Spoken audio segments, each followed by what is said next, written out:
சிறப்பாக இந்த பொதுக்குழு நடைபெற்றுக் கொண்டிருக்கிறது. இந்த பொதுக்குழுவில் பல தீர்மானங்கள், இந்த மாவட்டத்தை சார்ந்த தீர்மானங்களை நிறைவேற்றியிருக்கின்றோம். முக்கியமான தீர்மானங்கள் பல முறை நாம் நிறைவேற்றியிருக்கின்றோம். ஆனால் இன்று வரை அதற்கு தீர்வு வரவில்லை. காரணம், இங்கே தமிழகத்தில் ஆட்சி செய்து கொண்டிருப்ப திமுக ஆட்சி ஒரு கொடுங்கோல் ஆட்சி, மக்கள் விரோத ஆட்சி, சாராய ஆட்சி, ஊழல் ஆட்சி. இந்த ஆட்சி அகற்றப்பட வேண்டும். அதற்கு நேரம் வந்துவிட்டது. நேற்று திருவள்ளூரில் நான் ஒருங்கிணைந்த மாவட்ட பொதுக்குழுவில் அன்று நான் நேற்று பேசிய பேச்சு, திமுக ஆட்சியுடைய நாட்கள் எண்ணப்பட்டு விட்டது. இன்னும் 8 மாதத்திலே திமுக ஆட்சி தமிழ்நாட்டை விட்டு அகற்றப்பட வேண்டும். நிச்சயமாக நடக்கும். அதற்கு பல காரணங்கள் இருக்கிறது. இந்த ஆட்சியில தமிழ்நாட்டில் உள்ள அனைத்து தரப்பு மக்கள் பாதிக்கப்பட்டிருக்கின்றார்கள். அனைத்து தரப்பு என்றால் அனைத்து சமுதாயங்கள் மட்டுமல்ல, குழந்தைகள், இளைஞர்கள், மாணவர்கள், பெரியோர்கள், பெண்கள், இளம்பெண்கள், முதியோர்கள், விவசாயிகள், அரசு ஊழியர்கள், நெசவாளர்கள், மீனவர்கள், மாணவர்கள், மருத்துவர்கள் போன்ற அனைத்து நிலை மக்கள் இன்று பாதிக்கப்பட்டிருக்கிறார்கள். காரணம், இங்கே ஆட்சியே நடக்கல. முதலமைச்சர் அவர்களுக்கு என்ன நடக்குதுன்னு தெரியல. அதையெல்லாம் மூடி மறைப்பதற்காக சூழ்ச்சிகள் செய்து நம்மை போன்ற கட்சிகளை குழப்பம் செய்து அதை எப்படியாவது பலவீனப்படுத்த வேண்டும் என்ற நோக்கத்தில் திமுக முயற்சி செய்து கொண்டிருக்கிறது. அந்த முயற்சி நிச்சயமாக வீணாக வரும். அவர்கள் வெற்றி பெற முடியாது. நிச்சயமாக வெற்றி பெற முடியாது. அதுல சமீபத்தில் நம்ம மிகப்பெரிய ஒரு மாநாட்டை நடத்தினோம். உலகமே நம்மை வியந்து பார்த்தது. 12 ஆண்டுகளுக்கு பிறகு நாம் நடத்தினோம். தமிழ்நாட்டில் உள்ள அனைத்து கட்சிகளும் வாயை பிளந்து என்று பார்த்தார்கள்.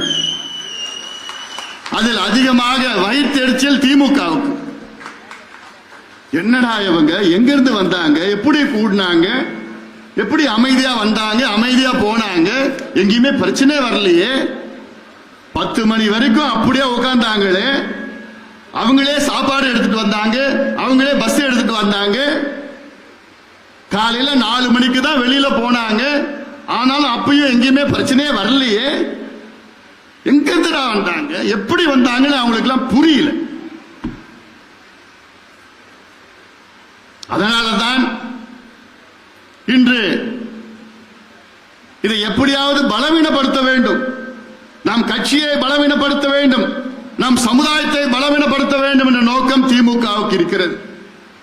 காரணம், அந்த மாநாட்டிலே நான் பேசிய பேச்சு உங்களுக்கு தெரியும். வன்னிய சமுதாயத்துக்கு துரோகம் செய்தது திமுக என்று பகிரங்கமாக குற்றச்சாட்டு நான் வைத்தேன். இந்த தேர்தலில் ஒரே ஒரு வன்னியர் கூட திமுகவுக்கு வாக்களிக்க கூடாது என்று அந்த தேர்தல் அந்த மாநாட்டிலே நான் பேசினேன். காரணம், இந்த சமுதாயத்திற்கு திமுக செய்த மிகப்பெரிய துரோகம் அது. 4 மாதம் நம்ப வைத்து கழுத்தறுத்து விட்டது திமுக. சமுதாயத்தையும், ஐயாவையும், இந்த சமுதாயத்தையும், இந்த கட்சியையும் நம்ப வைத்து 4 ஆண்டுகள் 4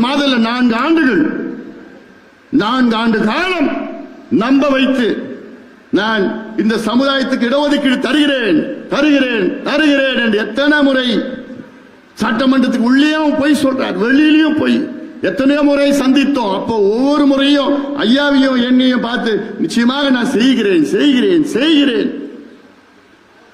ஏன் உங்களால செய்ய முடியல? யார் தடுக்கிறா? உங்களுக்கு அதிகாரம் நீங்க தானே வச்சிருக்கீங்க. முதலமைச்சர் அதிகாரம் நீங்க வச்சிருக்கீங்க. எல்லா அதிகாரமும் உங்ககிட்ட இருக்கு. பேக்வர்ட் கிளாஸ் கமிஷன் அந்த அதிகாரமும் உங்ககிட்ட இருக்கு. எத்தனை முறை நாங்க போய் பார்த்தோம், பார்த்து ஏமாத்திட்டாங்க. அதான் சரி, முதல்ல நாங்க பாக்கிறப்போ எங்களால முடியலன்னா சொல்லிட்டு போக வேண்டியது. நாங்க வேற விதத்துல போராட்டம் அதை பண்ணிட்டு இருப்போமே. ஆனா நான் செய்யறேன், கொடுக்கிறோம் நம்ப வச்சு உச்சநீதிமன்ற தீர்ப்பு கொடுத்து என்ன கொடுத்தாங்க? தமிழ்நாட்டில் வன்னியர்களுக்கு உள்ஒதுக்கீடு கொடுக்க தடை இல்லைன்னு சொல்லிவிட்டாங்க. தரவுகளை சேகரித்து கொடுங்கன்னு சொல்லிட்டாங்க. அந்த தரவுகள் என்ன அமெரிக்காவில் இருக்குது இல்ல சைனாவில் இருக்கா? தமிழ்நாட்டில் உங்க கம்ப்யூட்டர்ல தான் இருக்குது. ஒரு தட்னா கம்ப்யூட்டர்ல ஒரே நாள்ல அந்த டேட்டா எடுக்க முடியும். அந்த டேட்டா எடுத்து நியாயப்படுத்தி நீங்க இடஒதுக்கீடு கொடுத்துட்டு போகலாம். நாங்க கேட்கறது வன்னியர்கள் மட்டுமா கேட்கிறோம்? வன்னியர்கள் போன்று எத்தனையோ சமுதாயங்கள் இருக்கின்றார்கள். அவர்களுக்கு எல்லாத்துக்கும் சேர்த்து கொடுங்க. பட்டியலின மக்களுக்கும் இன்னும் கூடுதலா 2 விழுக்காடு கொடுங்க. எங்க மாநாட்டிலே நாங்க தீர்மானமா போட்டோம்ல, இந்த மாநாட்டில் சாதிவாரி கணக்கெடுப்பு நடத்தணும்னு சொன்னோம்ல, பண்ணி செய்து அதை கேட்ப மக்கள் தொகை அடிப்படை மற்றும் சமூக பின்தங்கிய நிலை பாப்புலேஷன் சோசியல் பேக்வர்ட்னஸ் ரெண்டுமே எக்ஸ்ட்ராபுலேட் பண்ணி இணைத்து இடஒதுக்கீடு எல்லாத்தையும் கொடுங்க கேட்டோம். இல்ல, ஏமாத்திட்டாங்க. இப்போ இந்த மாநாட்ட கூட்டம் பார்த்துட்டு ஸ்டாலின் அவர்களுக்கு பயம் வந்துடுச்சு.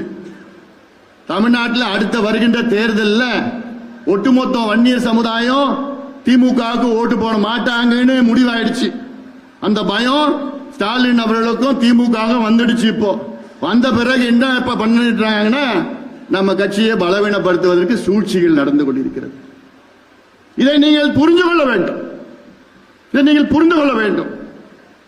இதை நடக்கிற குழப்பத்திற்கு ஐயாவோ நானோ அது யாருமே இல்லை. இதற்கு யார் வில்லன்னா திமுக தான் வில்லன். நம்மளை போட்டு தப்பான செய்தி, தவறான செய்தி, இவங்க இங்க பண்ணிட்டாங்க, அப்படி வாங்கிட்டாங்க, அப்படி பண்ணிட்டாங்க, இப்படி பண்ணிட்டாங்கன்னு இவங்க சமூக ஊடகத்தில் வச்சுக்கிட்டு நேரடியாக இப்படி செய்தி அவங்களுக்கு வேண்டியவங்க தொலைக்காட்சியில் அவ்வளவு பேர் இருக்கிறாங்க. தினம் இது போன்ற விவாதங்கள் நடந்துட்டு இருக்கு. அதுல என்ன பண்ணிட்டாங்க? நம்ம கட்சியிலையும் சில சூழ்ச்சியாளர்கள் இருக்கின்றார்கள். அது யார் யாருன்னு கொஞ்சம் நாள்ல தெரிய போது நானும் சொல்றேன். இது பொறுமையா இருக்கு.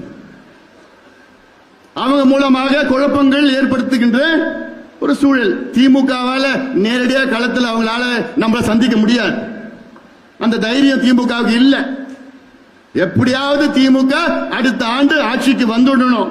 அதற்கு எந்தெந்த கட்சி எதிரில் யார் யார் இருக்காங்களோ எப்படியாவது உடைக்கணும், பிளவணும், குழப்பம் பண்ணணும், அந்த எண்ணத்துல தான் இப்ப நடவடிக்கைகளை இறங்கி இருக்கிறாங்க. இது வெற்றி பெறாது, இது வெற்றி பெறாது. இது எல்லாம் உடைத்து எறிவோம், உடைத்து எறிவோம். நான் விட போறது கிடையாது. என் மேல விமர்சனம் மகேஷ்குமார் பேசினான் பார், ஆரம்பத்தில் என்னமோ பேச வந்தாப்புல நான் தான் வேண்டான்னு சொல்லிட்டேன். இப்படி விமர்சனம், நான் என்னமோ காசு வாங்கிட்டேன், நான் அது வாங்கிட்டேன், இது வாங்கிட்டேன். என் கட்சிக்கும் என்னுடைய சமுதாயத்துக்கும் நான் துரோகம் பண்ணனா அதுதான் என் வாழ்நாளில் கடைசி நாளாக இருக்கும்.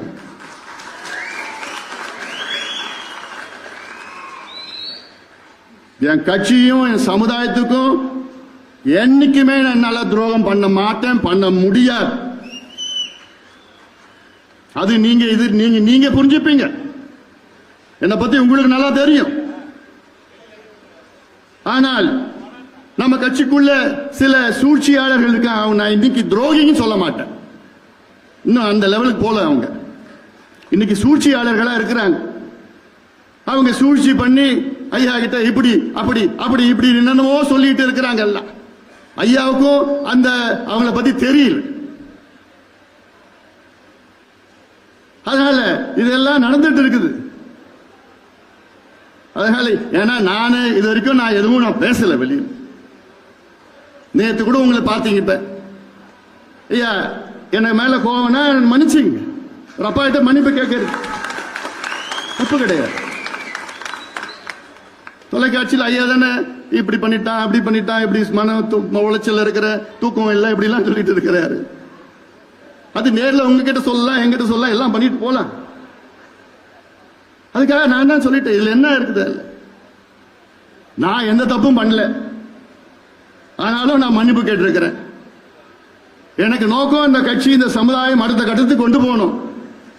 அதான் என்னுடைய நோக்கம். அது என்னால முடியும். அந்த நம்பிக்கை எனக்கு இருக்கிறது, தன்னம்பிக்கை இருக்கிறது, தைரியம் இருக்கிறது, துணிச்சல் எனக்கு இருக்கிறது. எல்லாத்துக்கும் மேல் என் பின்னால் கோடிக்கணக்கான என் தம்பிகளும் என் தங்கைகளும் இருக்கின்றார்கள், என்னை நம்பி இருக்கின்றார்கள். அவர் நம்பிக்கைக்கு என்னைக்குமே நான் சோட போக மாட்டேன். அது எனக்கு தெரியும். எவ்வளோ பார்த்துட்டேன் நான். இந்தியாவே நான் அமைச்சரா 5 ஆண்டு காலம் பார்த்த தமிழ்நாடு என்ன இருக்கு? இந்த மாநாட்டை 45 நாளில் இந்த மாநாட்டை நடத்தியவன் நான். இந்த தேர்தல் என்னால பார்க்க முடியாதா? இந்த கட்சியை வழி நடத்த முடியாதா? அடுத்த கட்டத்துக்கு கொண்டு போக முடியாதா? தமிழ்நாட்டுக்கு ஆட்சிக்கு வர முடியாதா? உறுதியா முடியும், உறுதியா முடியும். நம்பிக்கை, தைரியம், துணிச்சல், செயல் திட்டம், திட்டங்கள் எல்லாம் நம்மிடம் இருக்கிறது. தமிழ்நாட்டில் வேற எந்த கட்சிக்கா இருக்கு இதெல்லாம்? அதனால இதெல்லாம் இன்னைக்கு உங்க மனசுல இதெல்லாம் நான் இதான் ஆரம்பிச்சு விட்டேன். ஏதோ வந்தனா நான் சரி பொதுக்குழு பேசலான்னு பண்ண ஆரம்பிச்சு விட்டேன்.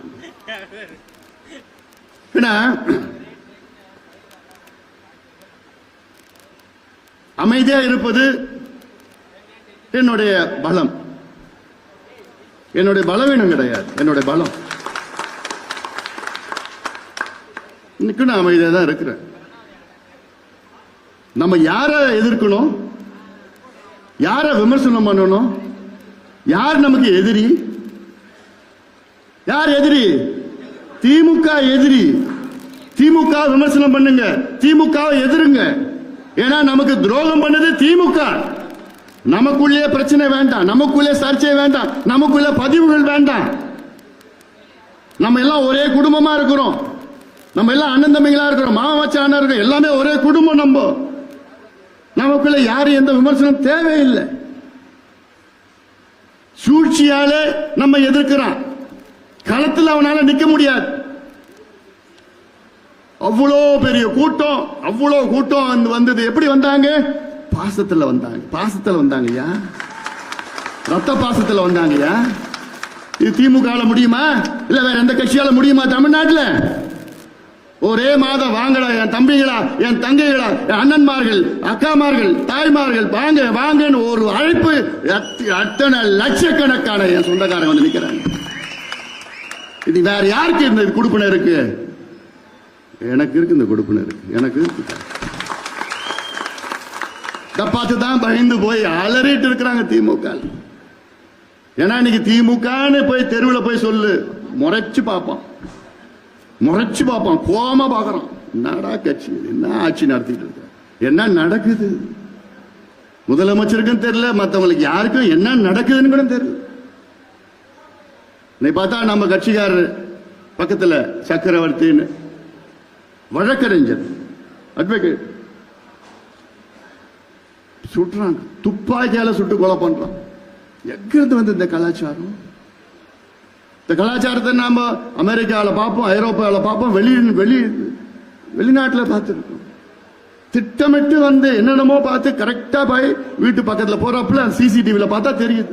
நமக்கு முதல்ல பார்த்தா தெரியல. போஸ்ட்மார்ட்டம் ரிப்போர்ட் வந்ததான் பார்த்தா துப்பாக்கியில சுட்டு குண்டு உள்ள இருக்கு. எவ்வளவு மோசமானது இந்த கலாச்சாரம். யாரால வந்தது? யார் காரணம் இருக்கு? முதலமைச்சர் மு.க. ஸ்டாலின் தான் காரணம். காவல்துறை அவருக்கு தான் இயங்கிட்டு இருக்கு. காவல்துறை ஏதோ இயங்கிட்டு இருக்கு, அவர் இயங்கல. உங்களால முடியலன்னா இந்த துறையை வேற யார்கிட்ட கொடுத்துட்டு போகல, நல்லா இந்த துறையை நடத்தவங்கிட்ட கொடுத்துட்டு போங்க. உங்களால எந்த துறையும் இயங்க முடியல, ஏன்னா தெரியணுமே. யாரோ சொல்றாங்க செஞ்சிட்டு இருக்காரு, அவ்வளவுதான். ஆனா மக்கள் இன்னைக்கு தெளிவா இருக்கிறாங்க, மக்கள் தெளிவா இருக்கிறாங்க. இன்னும் மக்களை தெளிவுபடுத்ததான் வருகின்ற ஜூலை மாதம் 25ஆம் தேதி நான் ஒரு நடைபயணத்தை தொடங்க இருக்கின்றேன். எதுக்கு இந்த நடைபயணம்? இந்த ஆட்சியை, திமுக ஆட்சியை அகற்ற வேண்டும் என்ற நடைபயணம். போதும், இவர்கள் ஆண்டது போதும், தமிழ்நாட்டை நாசப்படுத்தியது போதும். இனி இவர்கள் மறுபடியும் ஒரு பேச்சுக்கு சொல்றேன், வரமாட்டாங்க. ஒரு பேச்சுக்கு மறுபடியும் வந்தாங்கன்னா முடிஞ்சு போச்சு, அவ்வளவுதான். இந்த குடும்பம், இடமும், பெண்கள், குழந்தைகள் எல்லாம் நாசமாயிடும். நாசமாய் தெருவுக்கு தெருவு எதை வித்துட்டு, கஞ்சாவையும், அபின், காக்கேன், ஹெரோயின், போதை பொருட்கள். எங்க அந்த காலத்துல நான் ஸ்கூல் படிக்கிறப்பல கொஞ்ச நாள் திண்டிவனத்தில் படித்தேன் 2 வருஷம். அப்பெல்லாம் படிக்கிறப்பெல்லாம் ஸ்கூல் வெளியில இந்த கமரக்கட்டு, இந்த மாங்காய் பத்தை, இந்த புளிப்பு மிட்டாய், இந்த நெல்லிக்காய் இதெல்லாம் வித்துட்டு இருப்பாங்க. தேன் மிட்டாய் இதெல்லாம் வித்துட்டு இருப்பாங்க. இப்ப என்ன விற்கிறான்? கஞ்சா போட்டலும், மாத்திரை, போதை மாத்திரை, இந்த கஞ்சா ஸ்டாம்பு, இதுதான் ஸ்கூலுக்கு வெளியிலையும் காலேஜ்லயும் வித்துட்டு இருக்கிறானுங்க. இது திமுக தெரியாம இருக்கு விற்க முடியும்? காவல்துறை தெரியாம விற்க முடியும்? இல்ல, அவன் தெரிஞ்சுதான் வித்துட்டு இருக்கிறான். என்னன்னா அதுல கமிஷன், எதுலயும் விட மாட்டானுங்க. எப்பேற்பட்ட மாவட்டம் இந்த மாவட்டம்? யார் பிறந்த மாவட்டம் இந்த மாவட்டம்?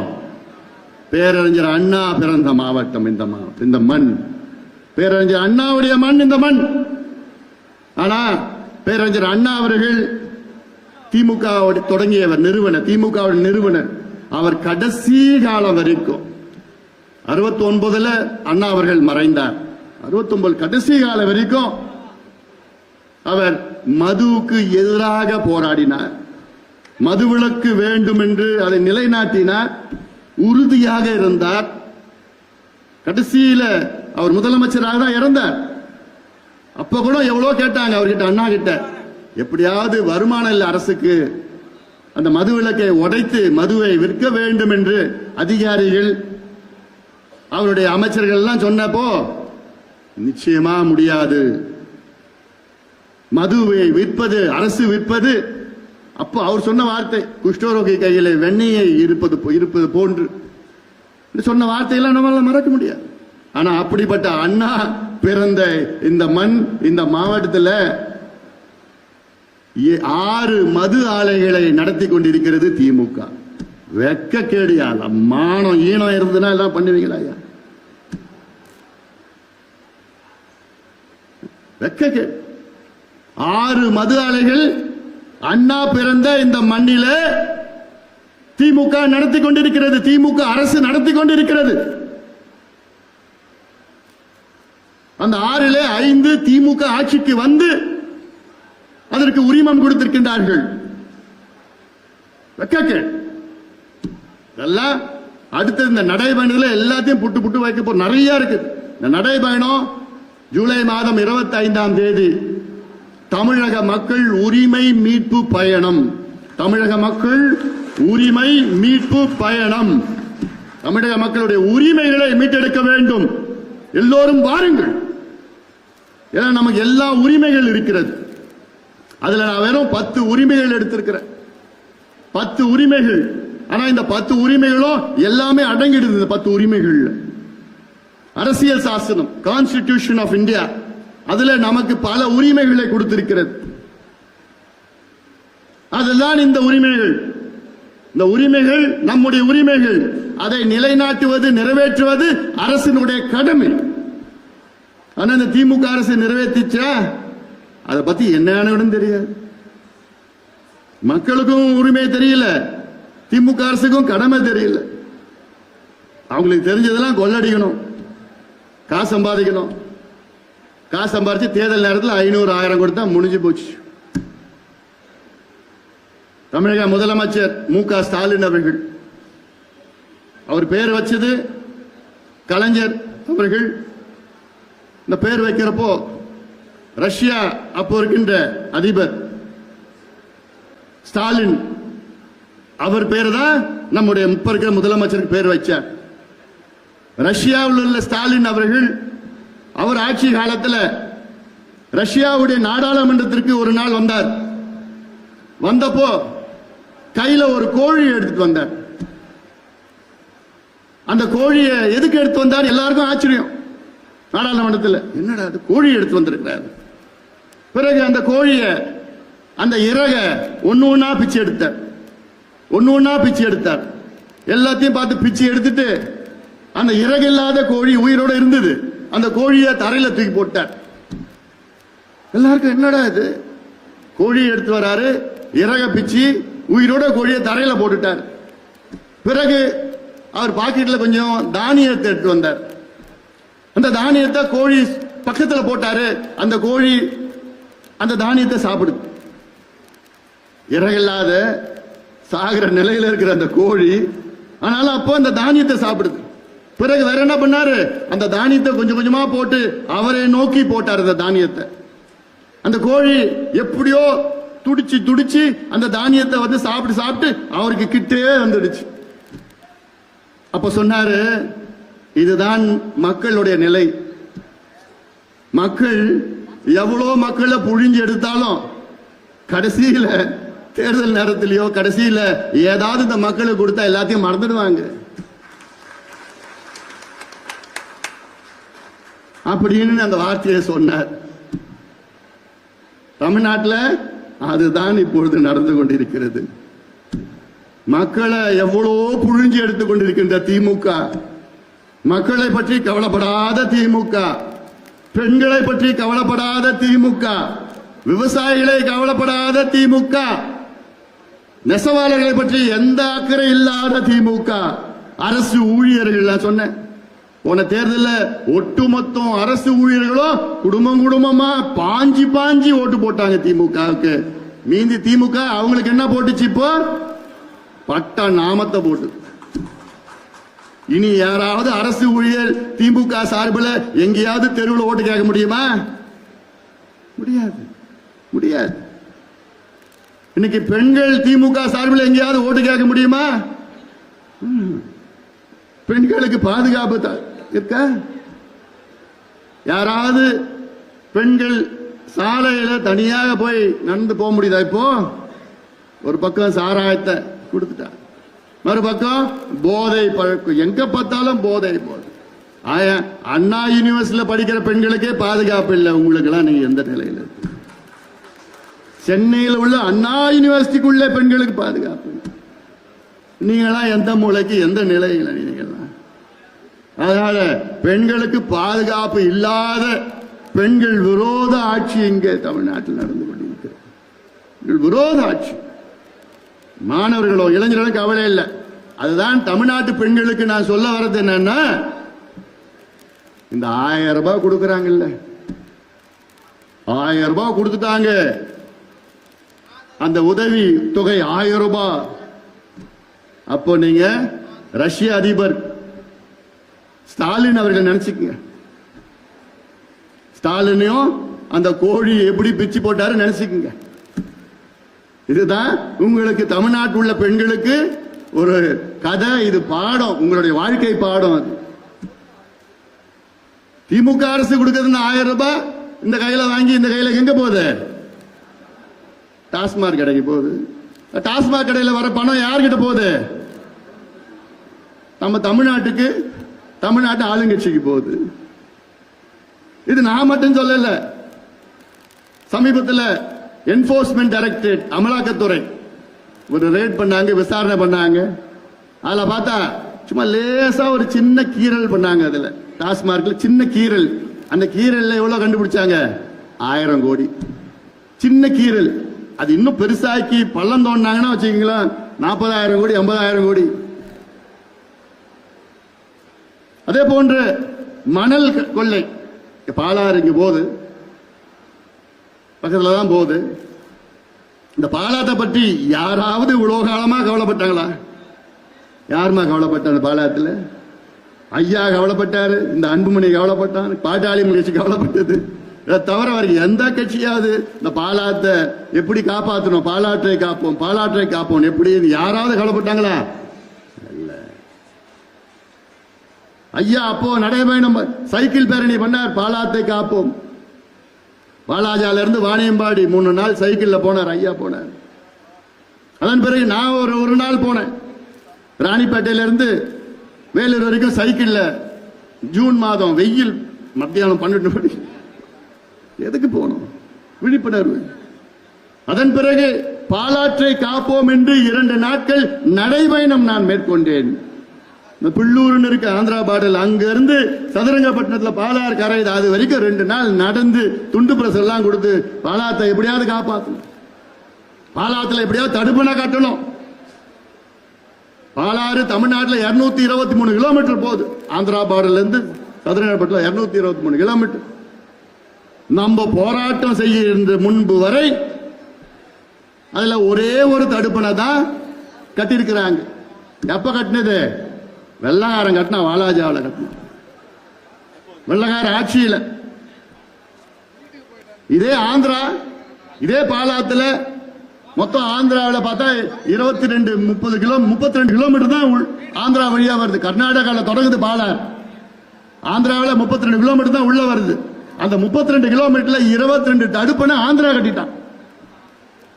ஆனா நம்ம 223 கிலோமீட்டர்ல ஒரு தடுப்பணை வெள்ளக்காரன் கட்டினான். இப்ப வர கொள்ளக்காரங்களாம் ஒண்ணும் கட்டல. ஏன் கட்டல? மணல் கொள்ளடிக்க முடியாது. தடுப்பணை கட்டிட்டா மணல்ல கொள்ளடிக்க முடியாது.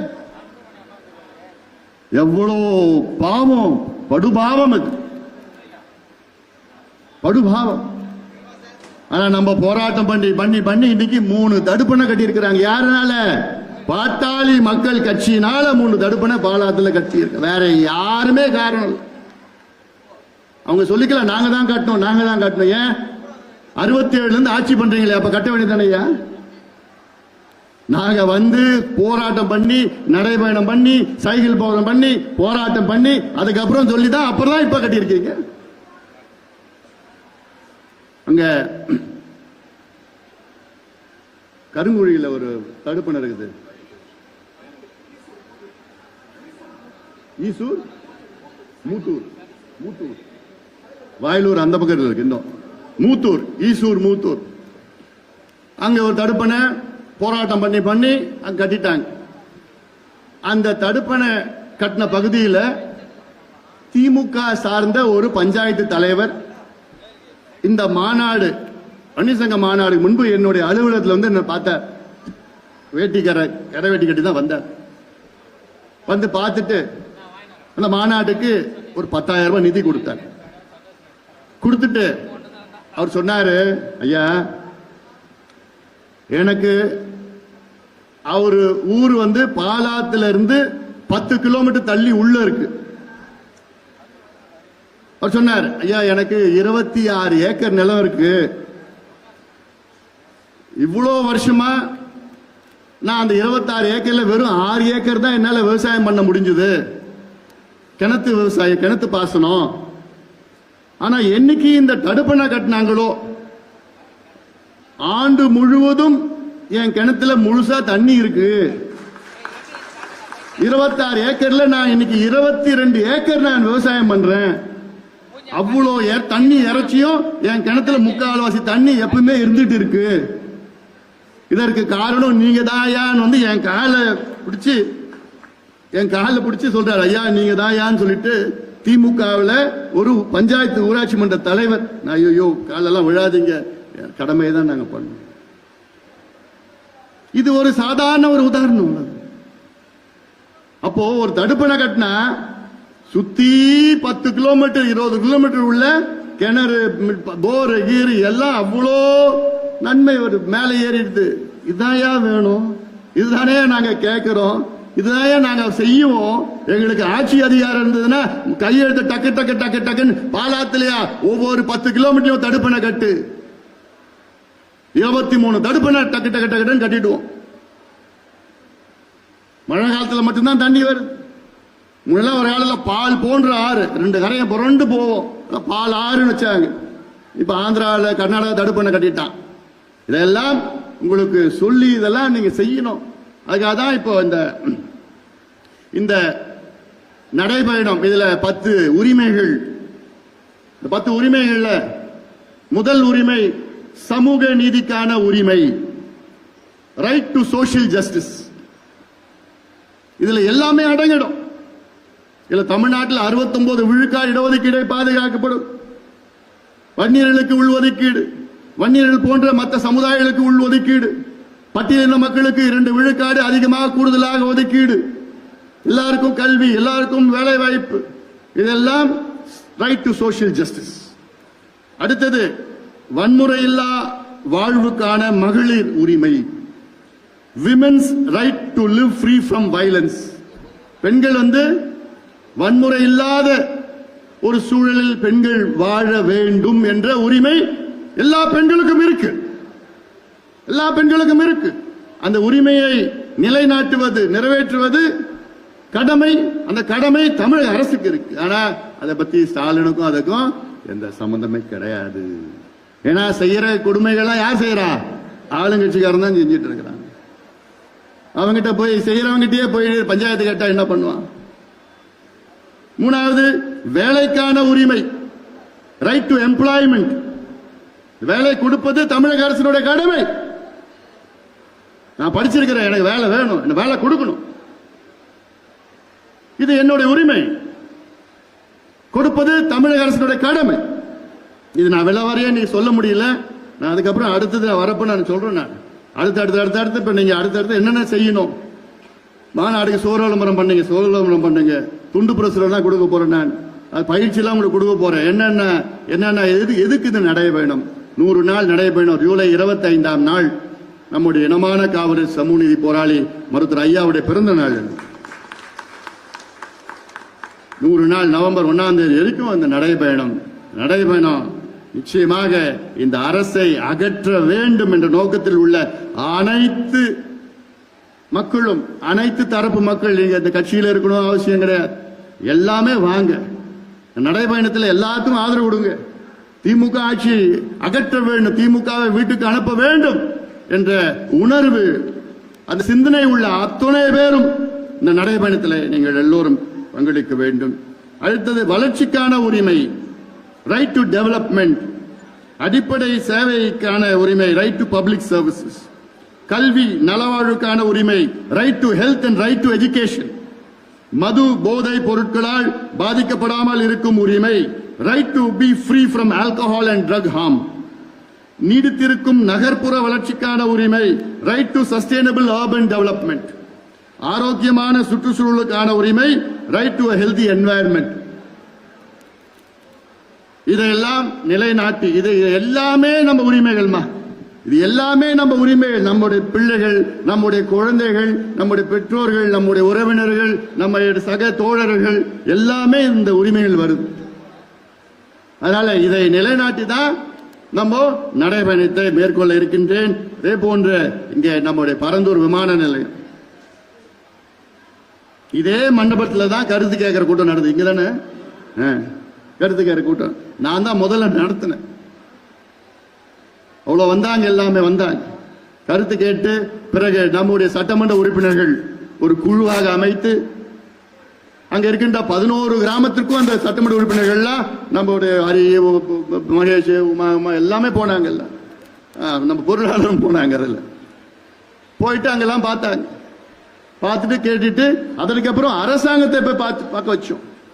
அரசினுடைய அமைச்சரை போய் சந்திச்சாங்க நம்ம குழு, அமைச்சரை சந்திச்சது நம்ம குழு, அரசு செயலாளரை சந்தித்தது. அதுக்கப்புறம் அந்த சிட்கோவா யார் பண்றாங்களோ அவங்க அந்த எம்டியை போய் பார்த்தாங்க. எல்லாரையும் போய் பார்த்தது. அப்போ ஒரு யோசனை நாங்க ஒண்ணு, என்ன யோசனை சொன்னேன்? எதுக்கு இங்க மக்களை அப்புறப்படுத்தணும்? இங்க விவசாய நிலம் இருக்கு, அவ்வளோ ஏரிகள் குளங்கள் இருக்கு, இயற்கை வளம் இருக்கு. இதுக்கு பதிலா நீங்க திருப்போரூர்ல அரசு தரிசு நிலம் இருக்கு, 5000, 8000, 10,000 ஏக்கர் இருக்கு, உப்பளம் இருக்கு. அங்க அதுல யாருக்கும் பாதிப்பு வர போறது இல்ல. இப்ப இருக்கின்ற சென்னை விமான நிலையத்துக்கும் திருப்போரூருக்கும் கிட்டத்தட்ட 10-15 நிமிஷத்துல நீங்க ஒரு ட்ரெயினை விட்டு அப்படியே போயிடலாம், மெட்ரோ விட்டுட்டு போலாம், ஓவர் பிரிட்ஜ் வச்சுட்டா 10 நிமிஷத்துல கார்ல போயிடலாம்.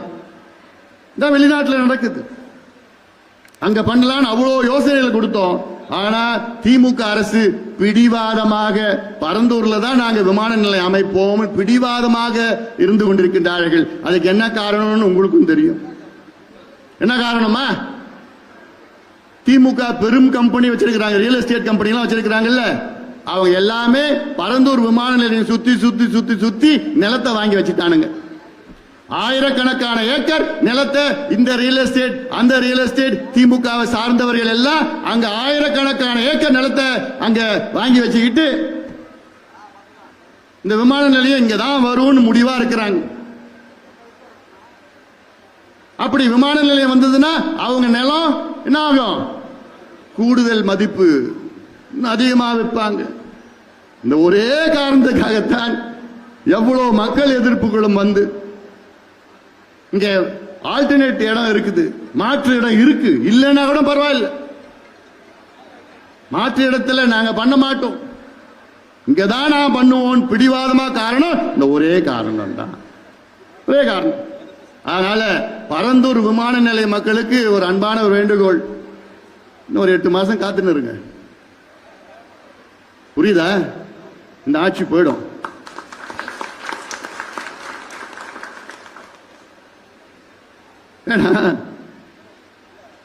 இது மக்கள் விரோத ஆட்சி. மக்களை பற்றியோ யாரை பற்றியோ கவலை இல்லை, சிந்தனைகள் இல்லை. காஞ்சிபுரம் இந்த மாவட்டத்தில் 50 சொசைட்டி மேல இருக்கு, நெசவாளர்கள் சொசைட்டி இருக்கு, 50க்கு மேல இருக்கு கூட்டுறவு சங்கங்கள் இருக்கு. அதுல கிட்டத்தட்ட 30,000 நெசவாளர்கள் பதிவு பண்ணிருக்கிறாங்க. ஆனா அதுல 30,000 நெசவாளர்கள் வெறும் 10,000 பேர் தான் இந்த தொழிலை செய்யறாங்க. ஏன்னா நலிந்து போயிடுச்சு, விலை இல்லை, வறுமையில் இருக்கிறாங்க. இந்த 10,000 பேருக்காவது இப்போ மழை வெள்ள நிவாரணம் அதுல அவங்க வாங்குற அந்த 20% அவங்களுக்கு ஒரு போனஸ் மாதிரி கொடுத்தா இப்ப நல்லா இருக்கும். பட்டு பூங்கா பட்டு பூங்கான்னு சொன்னீங்க, அது பட்டு பூங்கா கிடையாது, அது ஊழல் பூங்காவை மாறிடுச்சு. அது ஒன்றும் நடக்கல. இப்படியெல்லாம் அடுக்கிட்டே போயிட்டு இருக்கலாம். இங்க ஒரு மருத்துவ கல்லூரி வேணும், இருக்குதா? எப்போ வரும்? தலைநகரம் இது, ஒரு மருத்துவ கல்லூரி இல்லை. திமுக ஆட்சிக்கு வந்து 4 ஆண்டுகள் ஆகிறது. இந்த 4 ஆண்டுகள்ல ஒரே ஒரு புதிய மருத்துவ கல்லூரி கூட இவங்க தொடங்கல. ஏன் நான் உங்ககிட்ட இதெல்லாம் சொல்றேன்னா, நீங்கள் உள் வாங்கி இந்த செய்தி எல்லாம் எல்லாத்துக்கும் நீங்க சொல்லணும். அதான் நம்முடைய பொதுக்குழுனா, இது எது பொது கூட்டம் கிடையாது. நான் சொல்ற செய்தி எல்லாமே நீங்கள் உள் வாங்குங்க. உள் வாங்கி மற்றவர்களுக்கு நீங்கள் இதையெல்லாம் நீங்கள் சொல்ல வேண்டும் என்று இந்த நேரத்திலே நான் உங்களிடம் கேட்டுக்கொள்கின்றேன். அதனால இதை நீங்கள் மனதிலே வைத்துக் கொள்ளுங்கள். அடுத்து இப்ப நம்ம உறுப்பினர் அட்டை கொடுத்திருக்கிறோம். உறுப்பினர் சேருங்க, வேகமா சேருங்க. கிளைகளை புதுப்பிக்க வேண்டும். வாக்குச்சாவடி முகவர்கள், பூத் ஏஜென்ட் 10 பேர், அதுல நீங்க லிஸ்ட் எடுங்க. அதன் பிறகு நம்ம போராட்டங்கள்லாம், நம்ம சாதிவாரி கணக்கிட போராட்டங்கள் நடத்த இருக்கின்றோம். அடுத்த மாதம் என்ன நடைபயணம், முக்கியமானது நடைபயணம். திமுகவை அகற்றுகின்ற, ஆட்சியிலிருந்து அகற்றுகின்ற நடைபயணத்தை நாம் மேற்கொள்ள இருக்கின்றோம். அதில் நீங்கள் எல்லாம் திட்டமிட்டு எல்லோரும் ஆதரவு பெருக்க வேண்டும். இந்த ஒட்டுமொத்த மாவட்டமும் எல்லாமே அனைத்து தரப்பு மக்கள் எல்லோரும் வர வேண்டும் என்று இந்த நேரத்தில் நான் அன்போடு நான் கேட்டுக்கொள்கின்றேன். அடுத்தடுத்தாக வேலை திட்டத்தில் நாம் இறங்குவோம். நமக்குள்ள எந்த பதிவு அதெல்லாம் எதுவும் வேண்டாம். நமக்கு எதிரி யாரு? திமுக ஆட்சியை அகற்ற வேண்டும். அது வரைக்கும் நாம் ஓயக்கூடாது. அவனுங்கள் என்னென்ன சூழ்ச்சியில் எப்படியோ பண்ணிட்டு இருப்பான், இன்னும் அதிகமா சூழ்ச்சி பண்ணுவாங்க, எல்லாம் பண்ணுவாங்க. அது அத்தோனையும் இந்த அன்புமணி முறியடிப்பான். அதனால சந்தேகமே யாருக்கும் வேண்டாம். அதனால நாம மாட்டம் வேலையை பார்த்துட்டு போவோம். யாரு நம்மளை பத்தி என்ன பேசினாலும் என்னன்னு தட்டிட்டு போ, தூசி தட்டுற மாதிரி தட்டிட்டு நம்ம மாட்டம் வேலை திட்டம் இருக்கிறது. இந்த திமுக கொடுங்கோல் ஆட்சி, மக்கள் விரோத ஆட்சி, திமுக ஆட்சியை அகற்றுவோம். இந்த பொதுக்குழுவை மிக சிறப்பாக நடத்தி கொண்டிருக்கின்ற அனைத்து நிலை நிர்வாகிகள், மாவட்ட செயலாளர்கள் தலைமையில் அனைத்து நிலை நிர்வாகிகளுக்கும் என்னுடைய வாழ்த்துக்கள், பாராட்டுக்கள், நன்றி.